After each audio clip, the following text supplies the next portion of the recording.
Traffic. Love it or hate it, it's part of life in the city. Whether you're crawling down a packed interstate or waiting endlessly at a stoplight, you've probably wondered, why do so many of us willingly live in the middle of all this chaos? Today we're diving into why people choose city living, despite the traffic jams and how it all ties back to our roots as human beings. Let's start with a fact. Cities are magnets for opportunity. Jobs, schools, healthcare, cultural events, you name it, the city has it. But the downside is traffic. According to the Texas A&M Transportation Institute, the average urban commuter spends about 54 hours a year in traffic. That's the average commuter. That's over 2 full days. Yet millions of people willingly endure this for benefits of urban living. To understand why we put up with city life, we need to look back at our history. Humans are social creatures, and living in groups has always been our survival strategy. In ancient times, gathering in villages or towns offered safety from predators and rivals. It also made sharing resources like food and water much easier. Over time, these settlements grew into cities, places of commerce, culture, and innovation. Take ancient Rome, for example. At its peak, over 1 million people lived there. Why? Well, because cities were hubs of trade and opportunity. You can find work, education, and access to the best technology of the time, like aqueducts that brought fresh water to urban homes. The concept of convenience has always been a big draw. Fast forward to today. The cities still offer these advantages. Imagine having dozens of grocery stores, hospitals, and entertainment venues all within a few miles of your home. For many, the trade-off of sitting in traffic is worth the convenience of city life. Yeah, traffic is rough, but I love being able to walk to my favorite coffee shop or take a 10-minute train ride to work. It just makes life easier. Of course, city living isn't for everyone.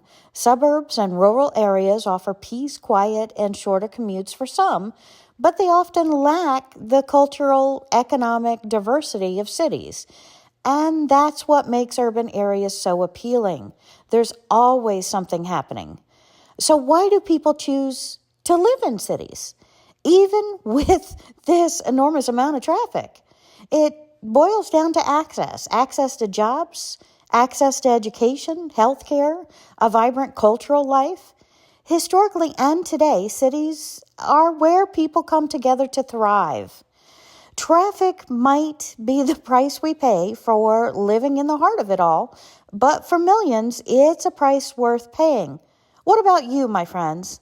Would you trade city life for quieter streets? Let us know in the comments below. Don't forget to like, share, and subscribe for more deep dives into everyday life. And my friends, be safe out there. Have a great day. See you real soon. Still with me? Great. Well, I did want to talk a little bit about transitions. And to really understand why we've chosen city life despite its challenges, we need to rewind the clock way back to ancient times. Humans didn't always live in big groups. For thousands of years, we roamed as hunter-gatherers living in small, tight-knit communities. But around 10,000 years ago, everything changed. When agriculture was invented, people started settling down. Farming meant we could produce more food than we needed, and this surplus allowed communities to grow. But with growth came new challenges. How do you organize resources, protect yourself, and collaborate? The solution was actually simple. Live in groups, my friends. Some of the earliest cities, like Mesopotamia's Uruk and ancient Egypt's Thebes, became powerhouses of trade and culture. They also offered safety. A walled city provided protection from enemies, while markets brought goods and ideas from far-off lands, so we could learn from each other. These early cities set the blueprint for urban living today. As centuries passed, cities kept growing and evolving. In medieval Europe, towns were built around castles and trade routes. Later, during the Industrial Revolution, cities exploded in size. Factories drew workers from rural areas, and railroads made it easier to transport goods and people. This was when traffic became a real problem. Horses and carts crowded the streets before cars even existed, and once cars became widespread, cities had to reinvent themselves, building roads, bridges, and freeways to handle the growing demand. Want a fun fact? Well, a fun fact is the first traffic light was installed in Cleveland, Ohio in 1914. Even back then, people were struggling with congestion.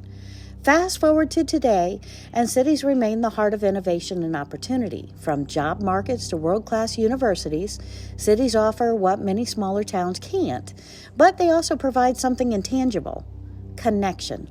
We like to be connected.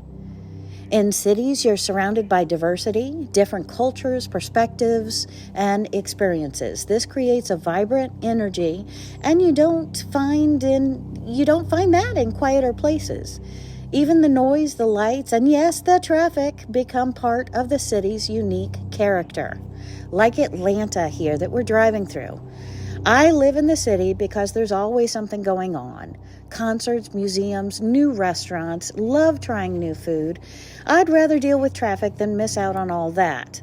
Of course, not everyone feels the same way. Suburbs and rural areas offer tranquility and space, often with shorter commutes, if you work nearby, that is. But the lack of convenience and cultural cities provide, this balance of pros and cons is why people are so divided on where to live. Oftentimes, I've had over an hour commute each direction. So living out in the country gives you peace of mind. Sure, I do miss some of the perks there, but I sometimes like the quiet mornings. There's also a psychological side to this. Research shows that people who live in high stimulation environments, think bright lights, bustling streets, and social opportunities, are more likely to love city life. Meanwhile, those who value peace, solitude, and nature are drawn to quieter settings. Neither is better. It's just about personality. So what's the solution to all this traffic? Cities around the world are experimenting with ideas like expanding public transportation, encouraging carpooling, or redesigning streets to prioritize bikes and pedestrians. Some are even turning to futuristic concepts like self-driving cars or underground tunnels. Imagine a world where traffic is a thing of the past. Can you imagine? I don't know. Ultimately, living in a city means embracing its challenges, traffic included, for the opportunities it offers. Historically, cities have been where people come together to collaborate, innovate, thrive, and I really don't see that changing anytime soon. So again, I ask you, my friends, what about you? Hit that comment button. I would love to hear. Do you like the slower pace? Or do you love that city life where everything is close?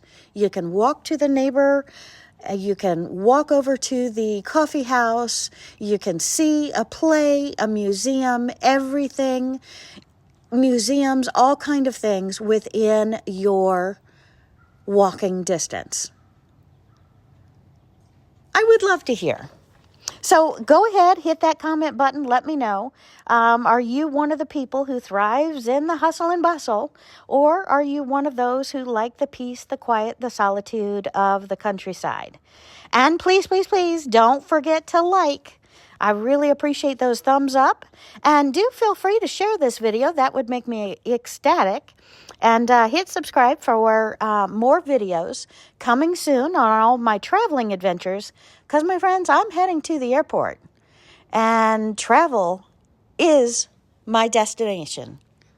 So hit that subscribe button, and I will see you again real soon, my friends. Have a great, great day. Stay safe, be safe, and enjoy your life the way you love it most. Bye bye.